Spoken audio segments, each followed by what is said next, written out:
Assalamualaikum warahmatullahi wabarakatuh.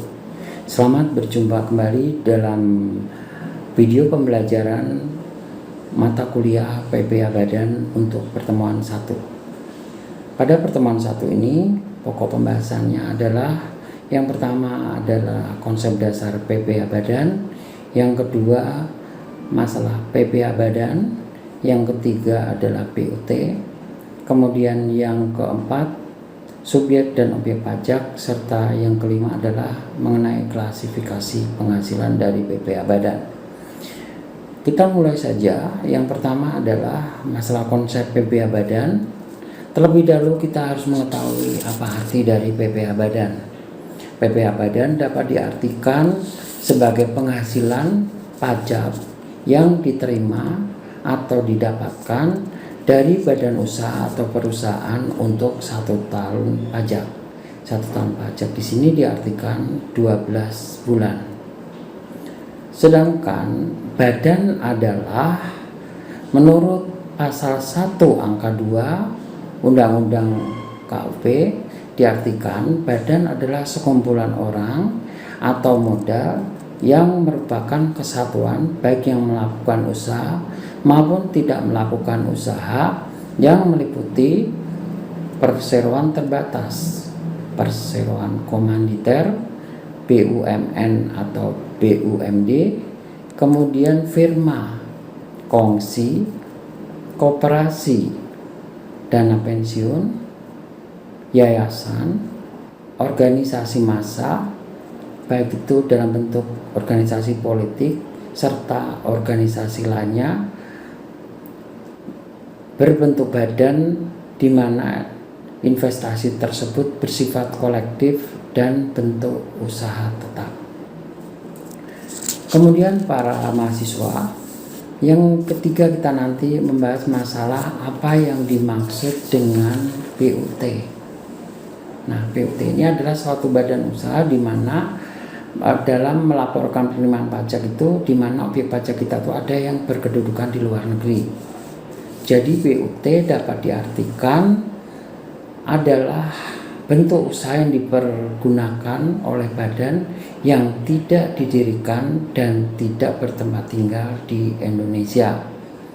Untuk menjelaskan usaha atau melakukan kegiatan di Indonesia dapat berupa tempat kedudukan, cabang, kantor perwakilan, gedung, pabrik, bengkel, gudang, ruang promosi penjualan, pertambangan, penggalian sumber alam, perikanan, pertanian dan perkebunan, proyek konstruksi, kemudian pemberian jasa dalam bentuk apapun oleh pegawai atau orang lain sepanjang dilakukan lebih dari 60 hari dalam masa 1 tahun, serta agen atau pegawai dari perusahaan asuransi yang tidak didirikan dan tidak bertempat tinggal di Indonesia, serta komputer, agen elektronik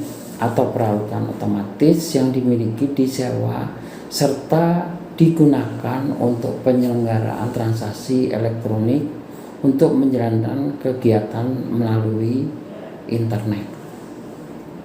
Kita lanjutkan. Untuk pembahasan berikutnya nanti kita bahas mengenai subjek dan objek pajak PPH Badan. Subjek pajak di sini dalam artian dalam pasal 2 Undang-Undang PPH, subjek pajak badan adalah badan dalam negeri dan subjek pajak luar negeri yang memiliki kriteria didirikan serta bertempat tinggal di Indonesia.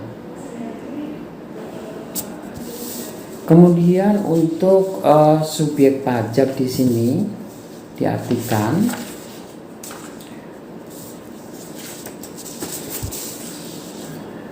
ada beberapa klasifikasi pajak yang termasuk dalam subjek pajak tadi yang sudah saya sebutkan tadi, tapi ada juga yang tidak termasuk dalam subjek pajak badan.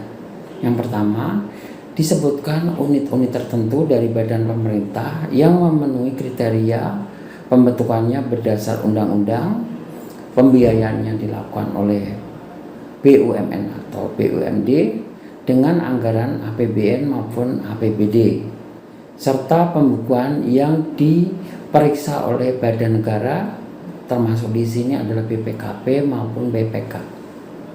Kantor perwakilan negara asing termasuk dalam kelompok ini, serta organisasi internasional lainnya.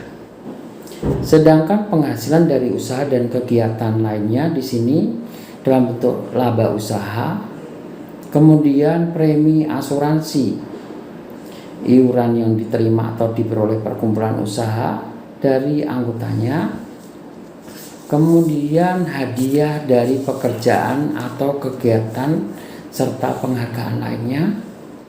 Sedangkan penghasilan yang kedua di sini adalah penghasilan dari modal, termasuk keuntungan karena penjualan atau karena pengalian harta, bunga termasuk premium, diskonto, dan imbalan karena jaminan pengembalian utang. Kemudian dividen dengan nama dan dalam bentuk apapun, termasuk dividen dalam perusahaan asuransi kepada pemegang polis, serta pembagian SHU untuk jenis usaha koperasi, royalti atau imbalan dan penggunaan hak, serta yang terakhir adalah sewa dari penghasilan lain sehubungan dengan penggunaan harta. Yang terakhir adalah penghasilan lain-lain.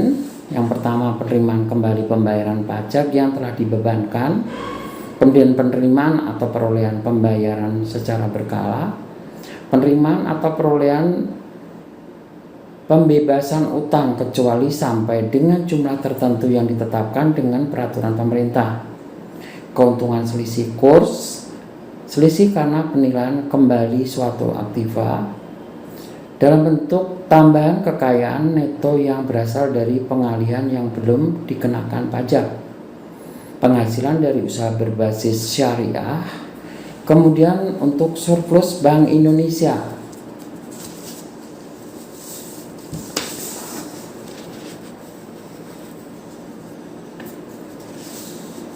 Sedangkan untuk objek pajak PPh Badan di sini dapat disebutkan bantuan atau sumbangan, harta tambahan atau hibah yang diterima oleh badan keagamaan serta badan sosial lainnya berbentuk warisan, harta termasuk setoran tunai, penggantian atau imbalan sehubungan dengan pekerjaan atau jasa yang diterima, dividen atau bagian laba yang diterima atau diperoleh peserta dalam perseroan terbatas sebagai wajib pajak dalam negeri, baik itu BUMN, BUMD, serta iuran yang diterima atau diperoleh dana pensiun, kemudian penghasilan modal yang ditanamkan oleh dana pensiun dalam bidang tertentu yang ditetapkan dengan keputusan Menteri Keuangan, bagian yang diterima atau diperoleh oleh anggota perseroan komanditer, penghasilan yang diterima oleh perusahaan, beasiswa,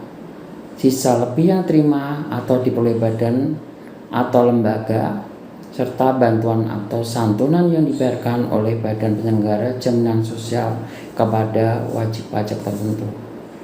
Demikian pembahasan untuk PPh Badan pertemuan 1. Sampai jumpa pada video pembelajaran PPh Badan untuk pertemuan kedua.